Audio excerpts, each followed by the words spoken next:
Selamat malam, teman-teman semua. Terima kasih di malam hari ini teman-teman mau ikutan join di live Instagram ini. Dan buat nanti teman-teman yang menonton rekamannya pun juga selamat datang. Welcome sekali buat mendengarkan ini. Dan sebelum kita mulai hari ini, saya juga pengen nanya nih sama teman-teman di kolom komen, bagaimana melewati hari ini? How is your day? Apakah ikut merasakan kemacetan yang sama dengan saya tadi pagi? Macet banget kemana-mana gitu ya. Boleh cerita di kolom komen, how is your day today gitu ya. Dan hari ini kita malam ini ngobrol santai selama 45 menit ke depan untuk belajar dari Bu Sheila Hadikusumo. Uh, Gelarnya panjang nih, saya contekan dulu. MSCCC SLP, Specialist in Language Pathology ya Bu ya. Dan juga Bu Sheila itu spesial sekali karena selain beliau itu adalah lulusan dari magister dalam bidang Communications Sciences and Disorder Baylor University Texas Amerika Serikat. Nanti Bu Sheila akan cerita nih kuliahnya belajar apa.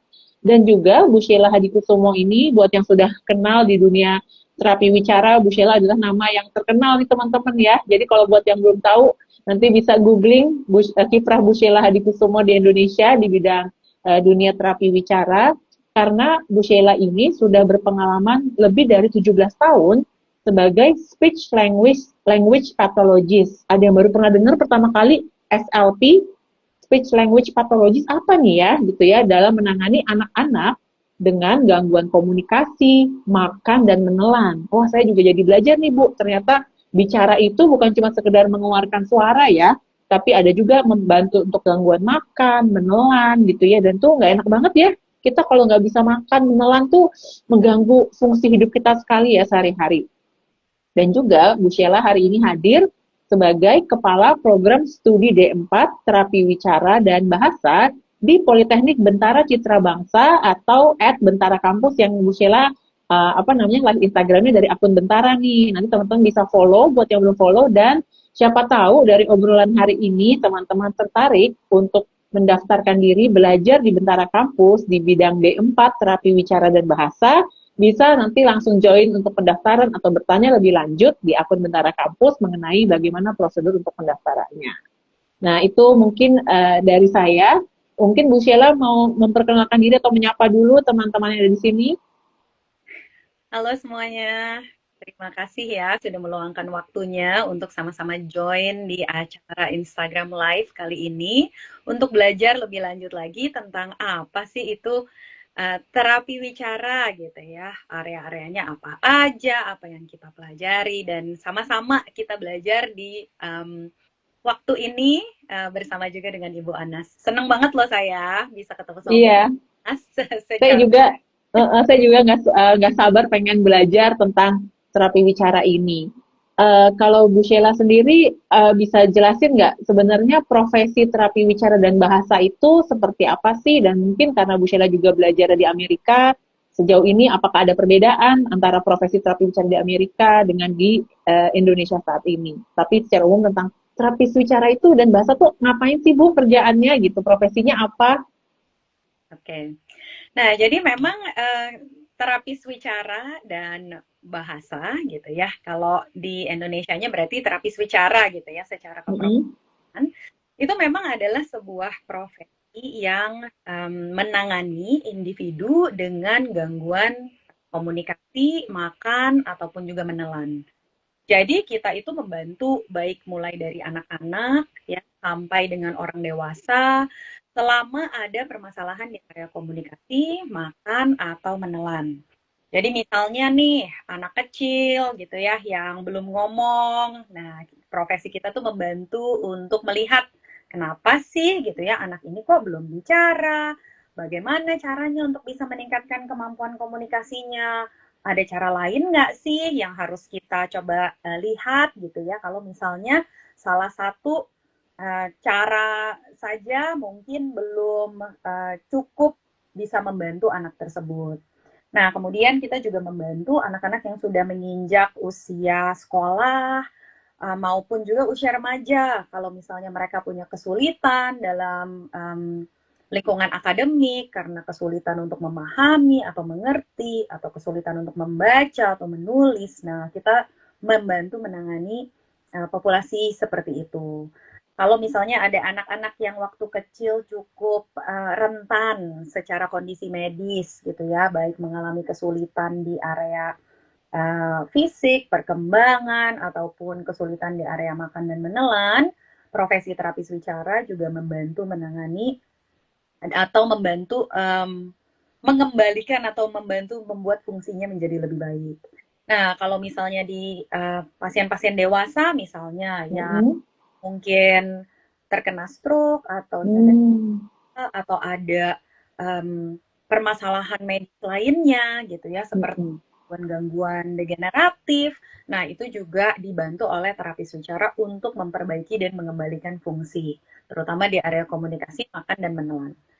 Jadi pekerjaannya kira-kira seperti itu sih, Ibu Anas. Lumayan banyak dan Dan luas ya. betul, iya. Uh, Nah, jadi kalau saya bisa sedikit highlight nih teman-teman, buat yang belum tahu, terapis wicara dan bahasa ini luas sekali bidangnya. Kalau tadi secara spesifik untuk anak-anak, jadi siapa tahu di sini ada teman-teman yang ingin berkiprah membantu tumbuh kembang anak Indonesia gitu ya. Karena kita di profesi apapun tuh kekurangan tenaga ahli ya, Bu Sheila ya, di Indonesia gitu. Salah satunya kalau tertarik untuk membantu anak-anak, tumbuh kembang anak-anak, bisa menjadi terapis wicara yang nanti kedepannya bisa mengkhususkan untuk membantu anak-anak berlatih berbicara atau gangguan menelan, gagap pun juga termasuk ya Bu ya, Betul. stuttering itu yang dibantu oleh terapis wicara gitu.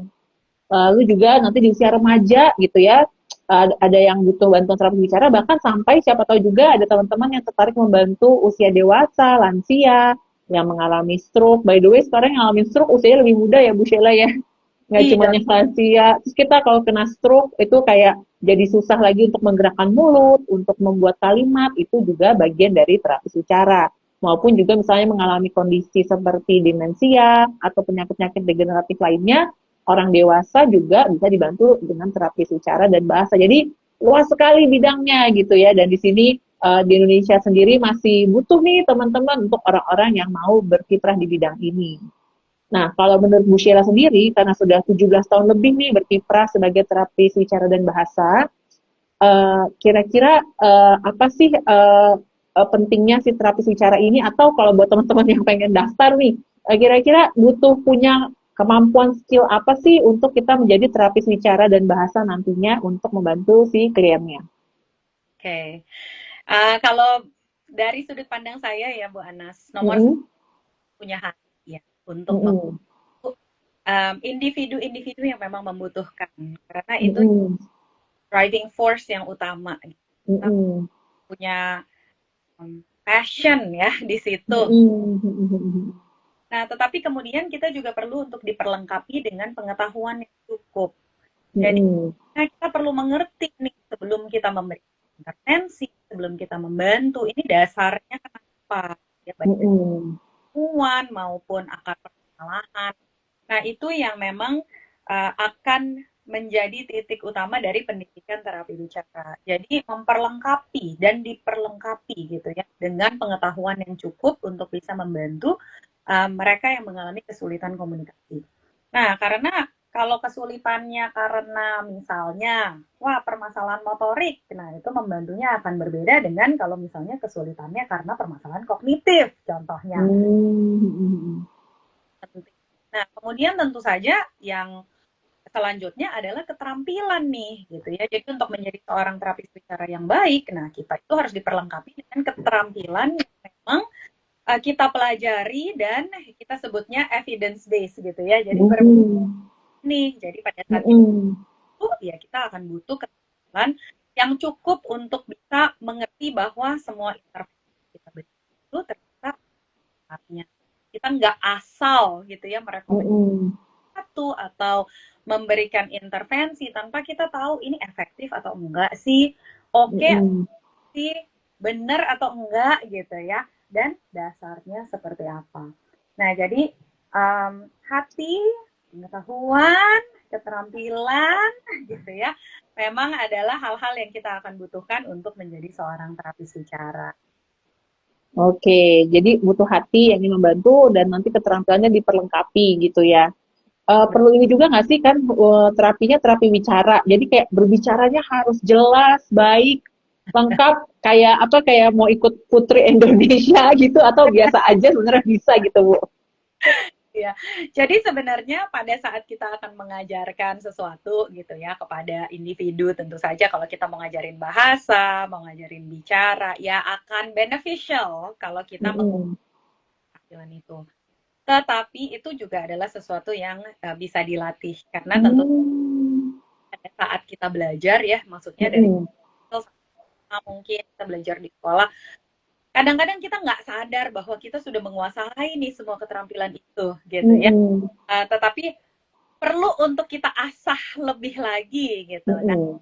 satu hal yang juga akan menjadi fokusnya di perkuliahan ini adalah seperti itu, bahwa kadang Mm-mm. kita sudah lakukan, tapi kita nggak terlalu tahu nih apa sih yang sudah kita lakukan sejauh ini gitu ya, karena kita nggak Iya. pelajari secara detail. Nah, jadi Mm-mm. misalnya, waduh, mungkin nggak perlu seperti Putri Indonesia gitu ya, Atau presenter-presenter gitu ya. gitu ya. Tapi pemahaman dasar akan bahasa itu adalah Hmm. penting dan itu semua bagian dari memang bagaimana prodi di Bentara ini akan memperlengkapi Mm-mm. kita. Oke.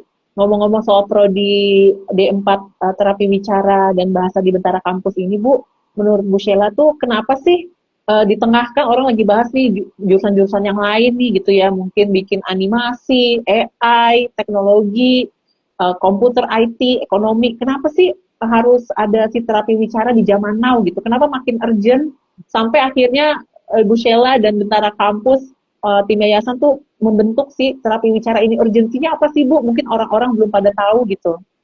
Iya.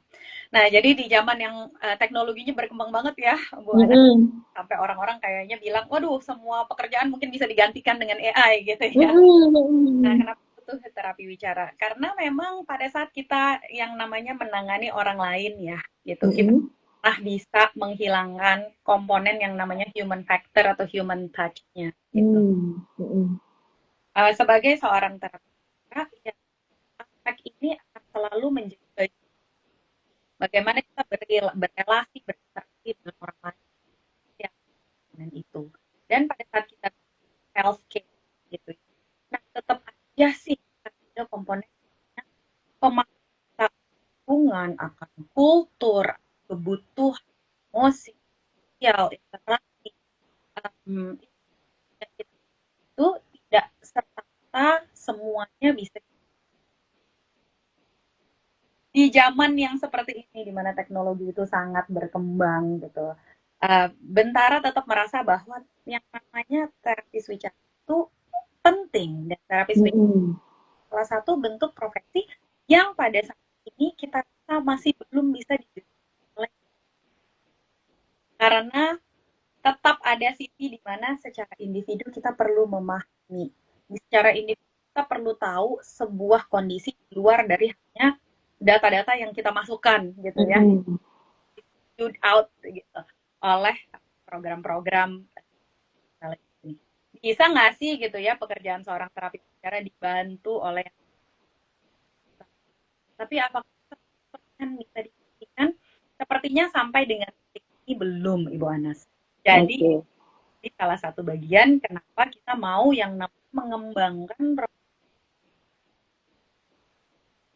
penting nih gitu ya untuk individu atau pasien-pasien yang kita tangani ini untuk benar-benar melihat bertatap muka, merasakan gitu Mm-mm. Mm-mm. dari yang namanya profesi terapi bicara ini. Oke. Oh ya, ini tadi ada feedback teman-teman suaranya Bu Sheila terdengar sempurna atau putus-putus. Tadi dari Diana bilang suaranya agak putus-putus. Boleh sharing teman-teman di situ aman atau putus-putus mungkin karena jaringan. Oh, putus-putus. Oh, oke oke. Iya, jadi saya ulang sedikit ya dari yang Bu Sheila omongin. Nanti mungkin Bu Sheila bisa cek jaringan WiFi-nya.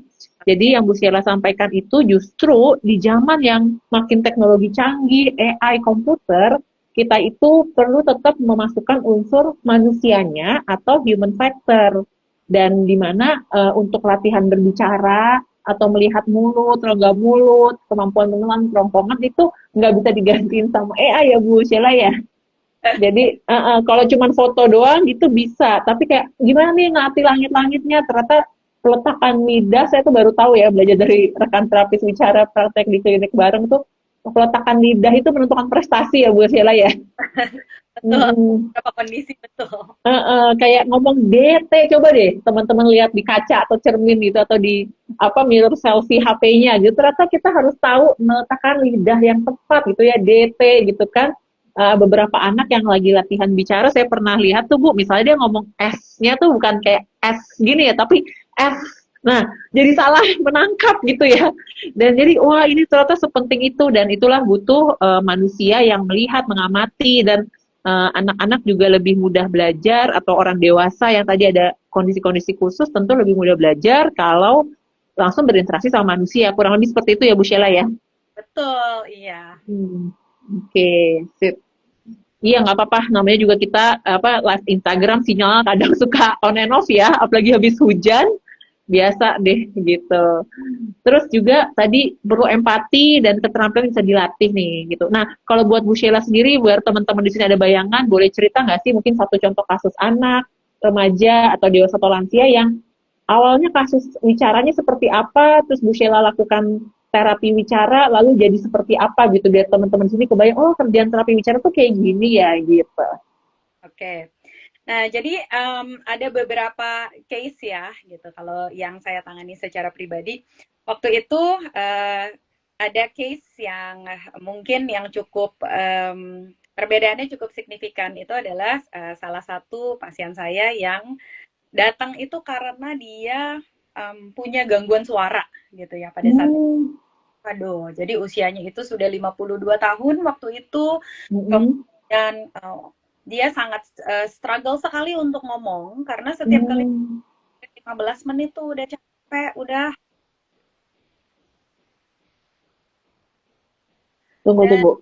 Suara Bu Sheila tadi sempet hilang yang udah capek, terus, usahanya luar biasa nah gitu. segini oke nih Bu, aman. Nah, Ya. maaf ya kalau signalnya off and on. Mm-mm. Nah, jadi susah banget gitu untuk dia ngomong dan kayaknya Mm-mm. tiap kali ngomong tuh berat gitu. Nah, Hmm. ternyata setelah dia periksakan, dia memiliki Mm-mm. bilateral vocal nodule. Jadi di Hmm. suaranya itu ada seperti nodul gitu ya kita bilangnya. Jadi ada pembengkakan dan kemudian ada struktur yang berubah yang menyebabkan suaranya itu menjadi sulit untuk dia keluarkan. Jadi capek Mm-mm. gitu ya. Dan kemudian begitu dia bersuara sebentar aja udah cukup lelah karena Hmm. kualitas suaranya langsung berubah gitu. Jadi serak Mm-mm. Mm-mm.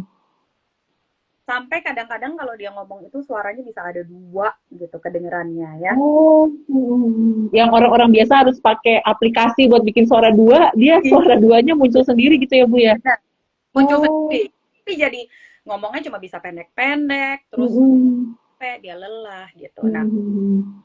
kita lakukan yang namanya voice therapy. Jadi Hmm. itu bagaimana seseorang bisa mengeluarkan suaranya atau menjaga pita suaranya dengan lebih baik gitu. Nah, Hmm.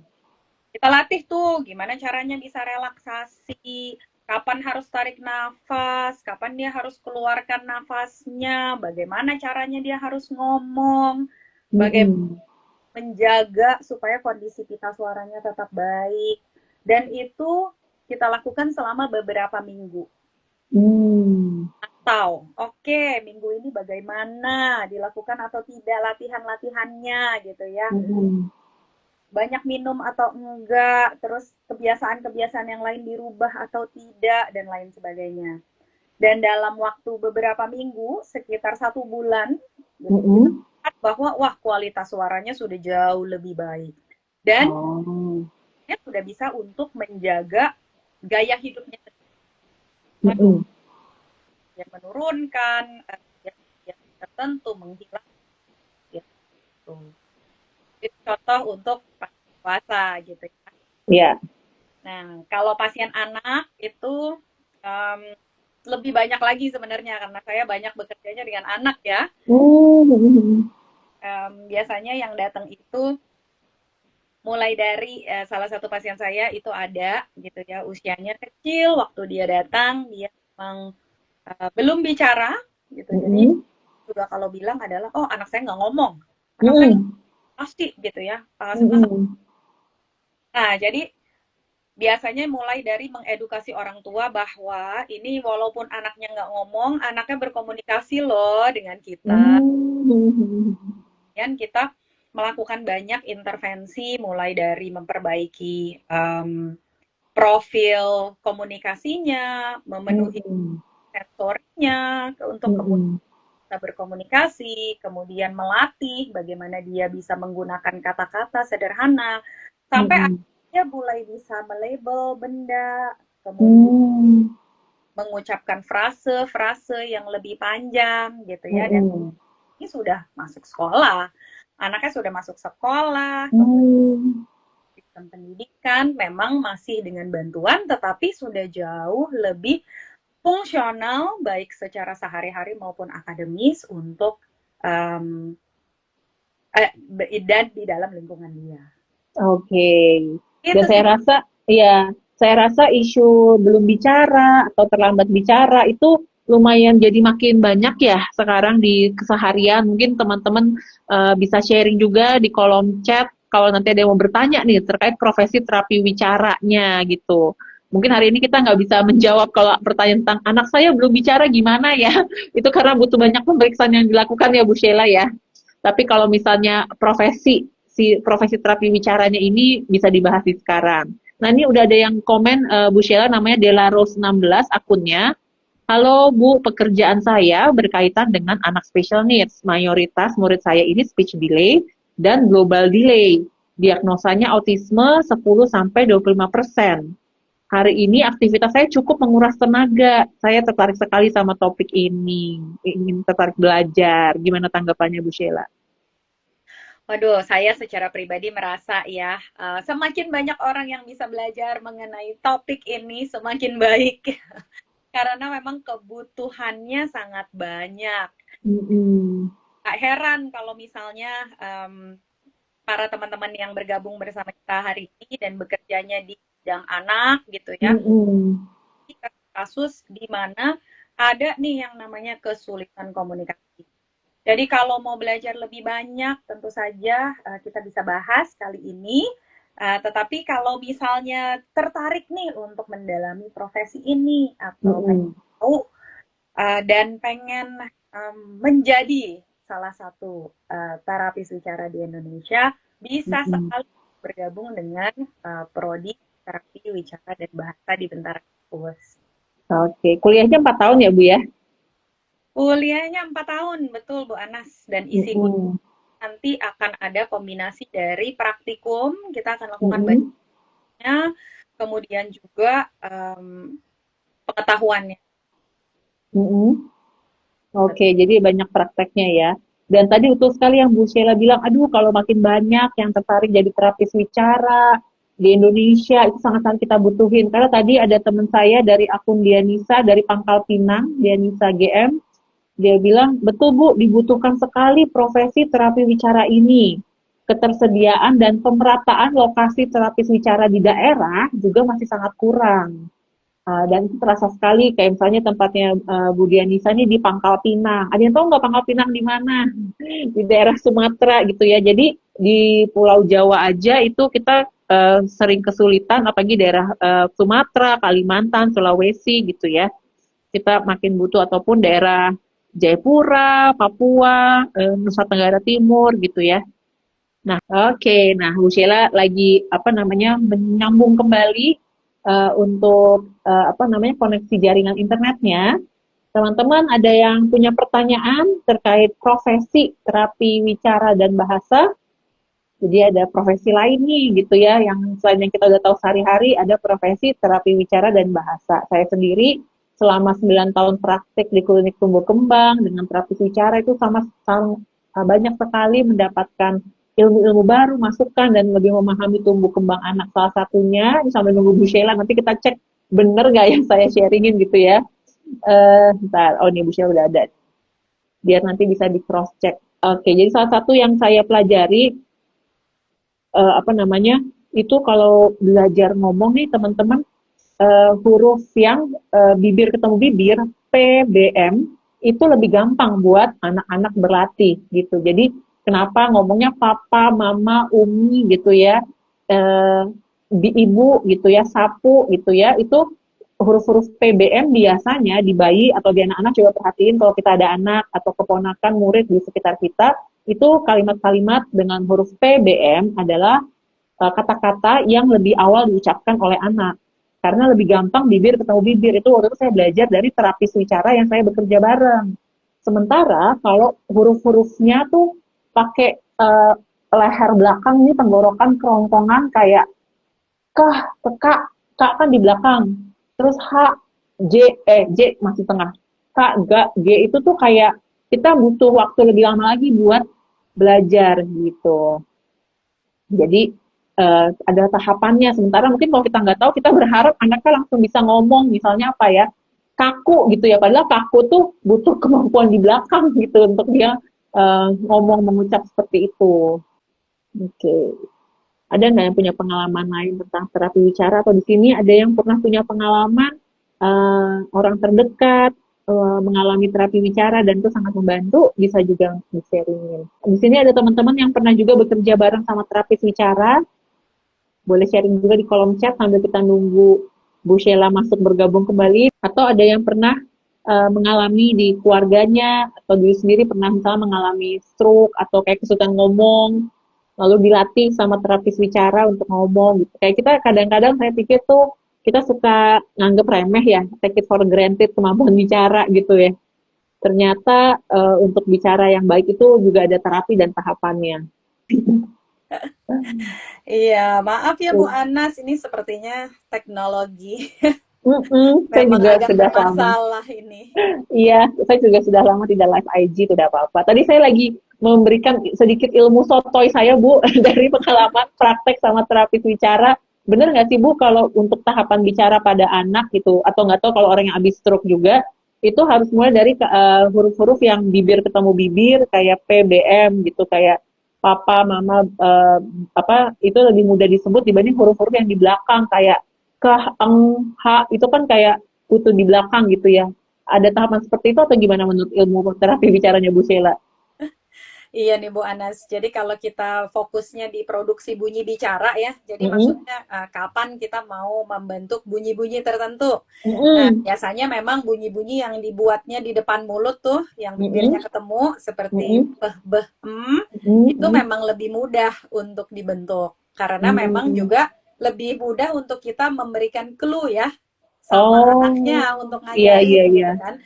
Lebih gampang untuk kita bilang, bibirnya diketemuin nih gitu ya, Oh dua iya, bibirnya benar ketemu benar benar gitu. benar. Daripada bilang, Heeh. ini suaranya ada di belakang.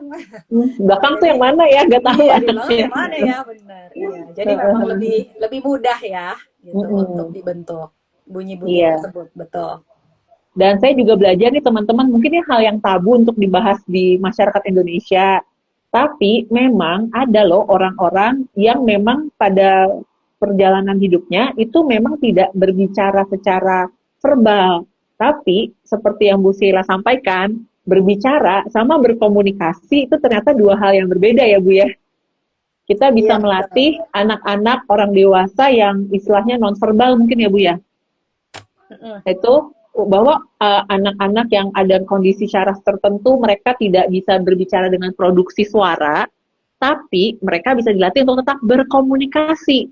Dan itu salah satu keahlian dari terapi wicara dan bahasa gitu, karena berkomunikasi lebih penting dari sekedar bisa mengucap. Termasuk kemarin saya ngobrol sama terapis di klinik, Bu, kadang-kadang orang tua bilang anak saya bisa nyanyi, tapi kalau diajak komunikasi dua arah udah nangkep dan jawab belum, udah nyambung belum jawabannya. Bisa nyanyi nggak sama dengan bisa berkomunikasi gitu.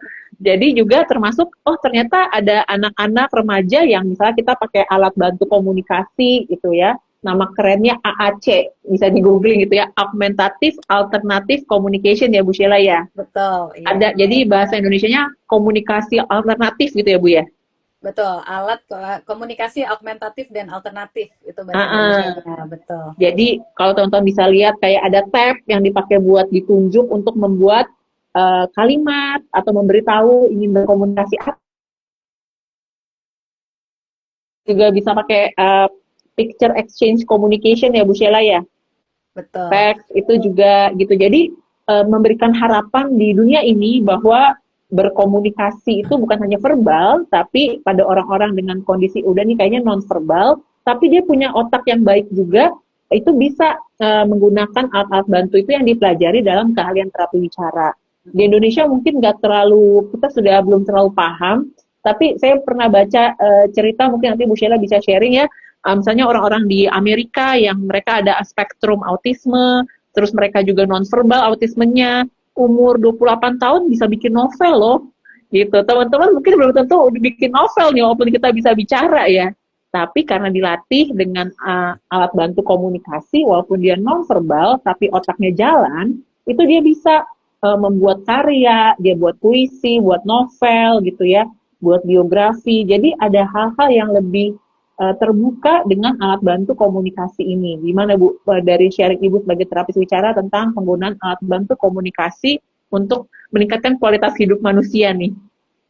Ya, setuju banget sih. Jadi, memang sebagai seorang terapis bicara itu juga yang harus kita pikirkan. Jadi apabila Mm-mm. ada kendala nih di area komunikasi untuk Mm-mm. seseorang bisa berkomunikasi secara verbal. Jadi sebenarnya tugas seorang terapis bicara untuk menentukan dan berpikir gitu ya. Apalagi sih yang bisa kita upayakan untuk Mm-mm. membuat komunikasi ini berjalan lebih baik gitu ya, untuk berjalan menjadi Mm. lebih fungsional. Jadi kita Mm-mm. akan mencoba untuk berpikir, oh kalau misalnya dia, contohnya nih, waduh, yang lain nggak bisa bergerak, yang dia bisa Mm-mm. gerakan hanya matanya saja. Apa yang Mm-mm. bisa kita lakukan dengan gerakan mata ini untuk dia bisa berkomunikasi gitu. Nah disitulah AAC itu masuk gitu ya. Jadi Mm. atau KAA sekarang berarti bahasa Indonesianya, komunikasi alternatif augmentatif. Nah, jadi Mm-mm. kita berpikir tuh apa saja sih yang bisa kita gunakan kalau misalnya hanya bisa bergerak matanya, apakah mungkin kita bisa berpikir mengenai teknologi-teknologi tertentu, misalnya Mm-mm. seperti eye tracking technology untuk bisa membuat um, individu ini bisa berkomunikasi dengan lebih optimal. Kemudian kalau misalnya kita ketemu dengan anak-anak yang saat ini belum berbicara gitu, Mm-mm. populasinya minimally verbal atau bahkan populasinya non-verbal. Alat komunikasi apa sih yang bisa kita ajarkan untuk membantu anak ini bisa berkomunikasi dengan lingkungannya? Nah, itu Mm-mm. memang adalah tugasnya seorang terapis bicara. Dan Mm-mm. lebih menariknya lagi, ini Mm-mm. akan menjadi salah satu yang menjadi keunggulan dari prodi terapi bicara dan bahasa di Bentara. Jadi yang Mm-mm. namanya penggunaan alat komunikasi alternatif dan augmentatif juga akan menjadi bagian besar dari apa yang akan dilatih dan menjadi konsentrasi di dalam prodi terapi bicara dan bahasa di Bentara kampus. Wow, udah dikasih teaser nih sama Bu Sheila. Kalau belajar di Prodi Terapi Wicara dan Bahasa di Bentara Kampus, teman-teman juga sebagai mahasiswa akan dilatih penggunaan alat komunikasi alternatif augmentatif yang tadi yang membantu orang yang gimana berkomunikasi tanpa harus dengan verbal gitu ya. Atau hanya dengan gerakan mata tuh juga bisa. Nah, kalau gitu nih, kayaknya masuk ke pertanyaan kita menjelang kedua terakhir nih, teman-teman. Kita 5 menit lagi sharingnya. Kalau ada pertanyaan, silahkan ditanyakan di kolom chat.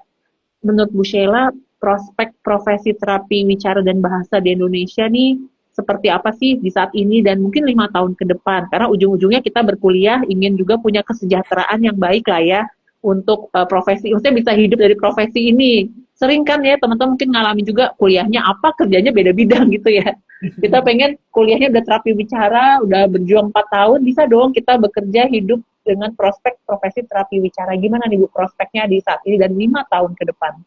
Oke, nah karena pada saat ini ya profesi terapis wicara masih sedikit di Indonesia, jadi Mm-mm. kebutuhan akan tenaga atau profesi terapis wicara ini sangat banyak gitu. Bayangkan Hmm. kita negara yang penduduknya lebih dari 200 juta gitu. Kalau Mm-mm. misalnya ada saja ya satu Mm-mm. persennya gitu ya yang Mm-mm. memiliki kesulitan untuk komunikasi dan perlu dibantu, itu mungkin kita berarti melihat ke arah 2 juta individu. Mm. Nah, saat ini jumlah terapis wicara yang ada di Indonesia itu masih sangat kurang, mungkin kurang dari 5.000 gitu. Jadi Bu Anas bisa Mm. bayangkan ya Mm-mm. betapa kebutuhannya itu masih sangat besar dan sangat banyak. Sehingga Mm-mm. prospek di profesi keterapian wicara ini juga masih sangat besar di Indonesia. Karena Mm-mm. banyak sekali yang membutuhkan dan sebarannya memang belum terlalu merata. Jadi kita Mm-mm. masih butuh terapis wicara di berbagai macam daerah di Indonesia, Mm-mm. bahkan di kota-kota besar pun masih kekurangan tenaga keterapian wicara. Jadi Mm-mm. prospeknya sangat baik untuk dari sekarang sampai Mm-mm. 5 tahun ke depan, atau mungkin masih 10 tahun ke depan, itu prospeknya juga masih sangat baik. Wah, iya. Jadi selama banyak manusia di Indonesia, banyak anak, kita makin butuh terapis wicara gitu ya. Betul, iya. Heeh. Jadi kita harus bangun sistem-sistem, ada orang-orang yang bisa membantu gitu ya. Terus juga persebarannya tadi ya. Jadi kalau teman-teman tinggal di kota yang mana teman-teman merasa di kota saya nih masih minim terapis wicara dan saya tempat untuk belajar, saya dan Bu Sheila merasa itu salah satu hal baik yang untuk dilakukan ya gitu supaya di kota-kota di Indonesia ini ada tersedia terapis bicara gitu. Nah, tadi Bu Sheila udah sedikit mention nih tentang keunikan dari program studi sarjana terapan terapi bicara dan bahasa di Bentara Kampus, yaitu belajar tentang penggunaan teknologi untuk berkomunikasi, terutama buat yang nonverbal. Tapi ada keunikan lain lagi nggak sih Bu, misalnya dari pengajarnya atau hal-hal yang dibangun kurikulumnya, yang apa nih unique selling propositionnya dari prodi terapi bicara dan bahasa di Bentara Kampus ini Bu? Ya, jadi secara kurikulum, Mm-mm. eh, Prodi TWB di Bentara Kampus ini akan menerapkan yang kita sebut dengan liberal arts curriculum gitu. Wow, apa tuh? Karena memang pengajar-pengajar kita atau sebagian besar dari tim pengajar kami di Bentara Kampus Mm-mm. itu memperoleh pendidikan terapi wicaranya dari luar negeri, maka Mm-mm. itu adalah salah satu bagian besar yang akan diikut sertakan di dalam pembentukan kurikulumnya. Jadi kita menggunakan Hmm. yang namanya liberal arts curriculum. Artinya Mm-mm. kurikulum kita memperlengkapi mereka yang atau mahasiswa yang memutuskan akan menjadi terapi bicara dengan berbagai macam disiplin keilmuan, sehingga pada Hmm. saat mereka memandang sebuah kasus, mereka akan memandang kasus ini dengan lebih holistik dan dari berbagai macam sisi gitu.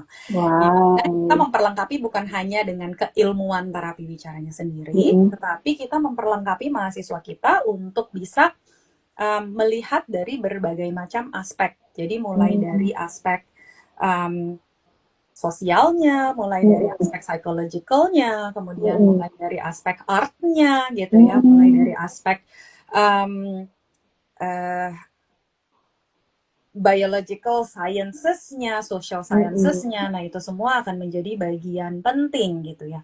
Dan melihat bagaimana seorang individu atau seorang manusia itu memang adalah makhluk yang holistik, di mana kita nggak bisa memisahkan nih satu Mm-mm. bagian dari bagian lainnya. Jadi sebagai klinisi juga harus melihatnya secara holistik.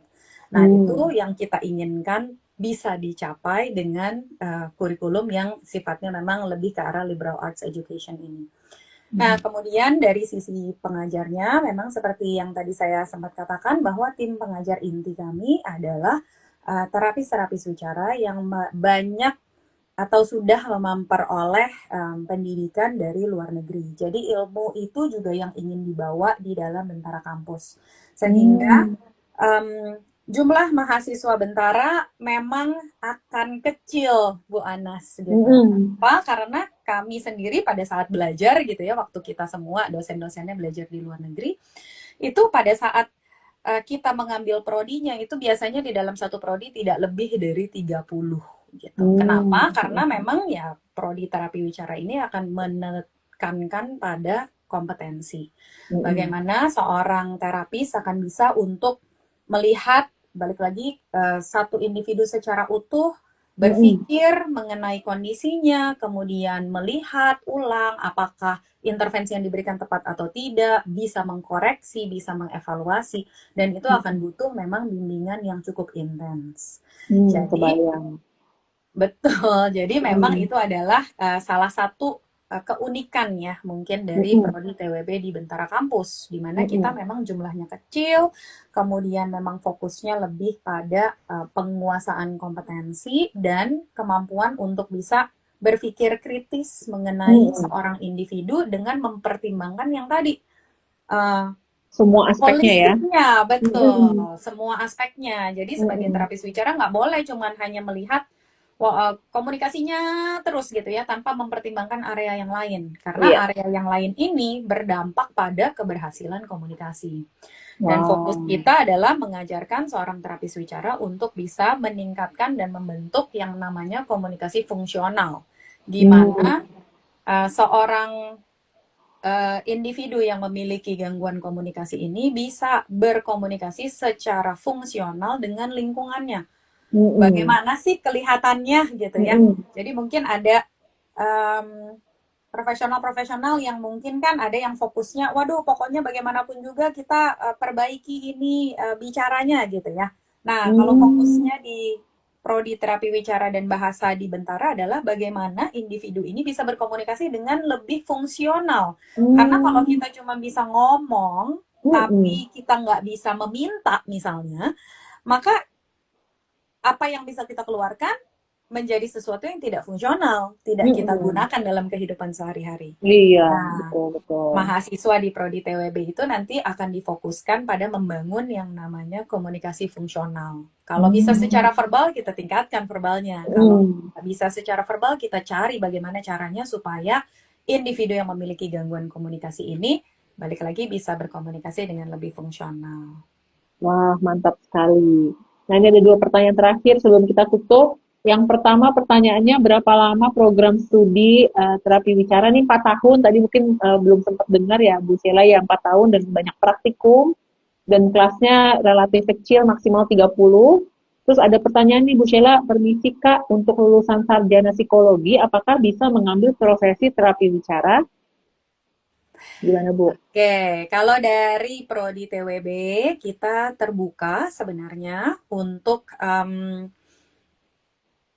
mahasiswa yang mungkin sudah memiliki degree gitu ya, artinya Mm-mm. gelar gitu ya sebelumnya dari disiplin ilmu yang lain, tetapi memang harus mengikuti keseluruhan program studinya lagi. Mm-mm. Jadi kita nggak bisa nih misalnya, aduh kalau di luar negeri kan kadang-kadang ada program studi yang mengizinkan itu ya Bu Anas ya. Jadi Transfer misalnya kredit atau transfer SKS-nya ya. kredit, betul. Hmm. Nah untuk kita pada saat ini memang harus mengulang lagi nih satu prodinya Mm-mm. gitu, dan nantinya memang seorang mahasiswa nanti harus memutuskan apakah secara keprofesian mau menjadi seorang psikolog gitu ya, Mm-mm. melanjutkan dalam profesi psikologinya, atau kemudian memutuskan oh saya mau alih profesi deh Mm-mm. jadi seorang terapis wicara, dan tentu saja mengikuti seluruh persyaratan untuk menjadi seorang terapis wicara. Oke. Nah, ini ada pertanyaan terakhir, walaupun agak teknis, tapi mungkin saya pengen nanti Ibu Sheila sharingin dari point of view seorang terapis bicara. Ini pertanyaannya dari Klorofil 3, apakah ada tips bagi terapis untuk memancing anak yang malas dalam membuka mulut, padahal secara kemampuan verbal cukup. Itu kalau terapis bicara, point of view-nya melihat isu kasus seperti ini gimana ya Bu Sheila? Oke, jadi balik lagi ya, seperti yang saya bilang, pada saat kita melihat seorang individu, kan kita harus melihatnya secara holistik. Jadi Mm-mm. ada banyak faktor nih yang perlu kita pertimbangkan. Misalnya Mm-mm. nomor satu gitu, apakah individunya sendiri termotivasi atau tidak nih untuk Mm-mm. berkomunikasi gitu. Karena Mm-mm. kalau seseorang nggak termotivasi, ya pasti akan sulit ya untuk kita Mm-mm. membuat mereka ngomong. Iya, Jadi iya, ada iya. faktor itu yang harus kita lihat. Mm-mm. Apakah termotivasi atau tidak, atau apakah ada yang memotivasi. Kemudian kita Hmm. juga mesti melihat dari aspek lingkungannya. Nah, apakah lingkungan ini cukup memfasilitasi kebutuhan atau kesempatan untuk berkomunikasi ini. Karena Mm-mm. kalau misalnya mungkin lingkungannya belum memfasilitasi, mungkin kita harus rubah dari segi lingkungannya. Oh, Seperti modifikasi itu. lingkungan ya. Modifikasi, betul lingkungannya. Nah, kemudian kita juga harus melihat dari kemampuannya sendiri gitu. Mm-mm. Misalnya dikatakan, oh, sepertinya kemampuan verbalnya cukup. Nah, cukup itu seberapa sih gitu Mm-mm. ya? Harus bisa kita ukur, harus bisa kita lihat, dan kemudian harus kita pertimbangkan pada Mm-mm. saat kemampuan verbal cukup itu, apakah memang sudah terintegrasi dengan skill lainnya. Jadi misalnya contoh, Oh. ya seperti yang tadi saya bilang, anak itu Mm-mm. mungkin, atau anak ini mungkin bisa nih melabel benda gitu ya Bu ya, Mm-mm. tapi mungkin dia nggak tahu bahwa dia harus menggunakan kosakata, atau dia bisa menggunakan kosakata yang sama itu untuk Mm-mm. meminta benda tersebut. Nah, karena ini Mm-mm. adalah dua fungsi yang berbeda. Jadi itu yang tadi Mm-mm. saya bilang, kemampuan verbalnya harus kita ukur. Sudah Mm-mm. ada apa saja dan sudah sejauh mana dia memahami yang namanya fungsi dari komunikasi. Nah, hal-hal ini semua perlu kita lihat untuk kita kemudian bisa bilang, waduh, tips apa nih yang cocok Iya, gitu ya. betul, betul, betul. Intinya harus observasi, lihat Gitu. langsung anaknya dan tahu Ya. konteks cerita tentang kondisi hidupnya. Kalau di ilmu psikologi itu namanya developmental history gitu ya, riwayat perkembangannya, konteks hidupnya. Jadi ngulik-ngulik. Jadi kalau teman-teman yang seneng dengan kehidupan ala-ala detektif gitu ya, Bu Sheila ya, Betul, detektifnya betul. detektifnya dari segi wicara nih atau komunikasi gitu ya. Gimana ya untuk membantu meningkatkan kualitas? Nah, ini cocok banget untuk di prodi terapi bicara. Nggak terasa kita udah nyampe di akhir live Instagram kita nih Bu Sheila. Terima kasih banyak buat sharing-sharing tipsnya. Mudah-mudahan ada topik-topik lain terkait terapi bicara supaya bisa mengedukasi juga orang-orang.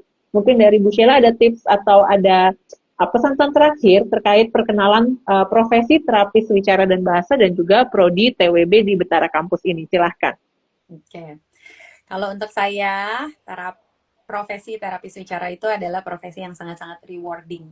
Hmm. Rewarding itu bernilai gitu ya, Mm-mm. karena kita bisa secara langsung melihat apa sih dampak dari apa yang kita lakukan dalam kehidupan orang lain. Mm-mm. Dan begitu kita melihat adanya perubahan, waduh, itu rasanya tidak tergantikan deh dengan yang lain. Seperti Mm-mm. itu. Jadi profesi terapis bicara ini adalah profesi yang sangat-sangat rewarding. Kalau Anda sudah Mm-mm. memutuskan mau masuk ke dalam yang namanya profesi terapis bicara, Anda akan melihat seberapa besar dampak yang kita bisa buat di dalam kehidupan orang lain, dan tentu saja pada Mm-mm. masyarakat di sekitarnya. Gitu. Mm-mm. Dan untuk prodi TWB sendiri, pada saat ini memang kita mendesain prodi TWB ini supaya bisa menghasilkan lulusan-lulusan yang, balik lagi, bisa melihat secara holistik, fokus kepada Mm-mm. komunikasi fungsional, dan memiliki keterampilan, pengetahuan, dan kompetensi yang akan memperlengkapi supaya bisa menjadi seorang terapis bicara yang kompeten. Wow, amin. Jadi makanya tadi ada pertanyaan, bisa praktek nggak nanti habis lulus dari terapis bicara? Bisa ya Bu ya? Kita berharap seperti itu, Bu Anas. Harusnya Oke. seperti itu. Iya. Oke, sip. Kalau gitu terima kasih banyak. Terima kasih Bu Sheila, selamat beristirahat. Juga buat teman-teman, selamat beristirahat. Semoga kita bisa bertemu di live Instagram dari Bentara Kampus yang lainnya. Terima kasih, selamat malam. Selamat malam.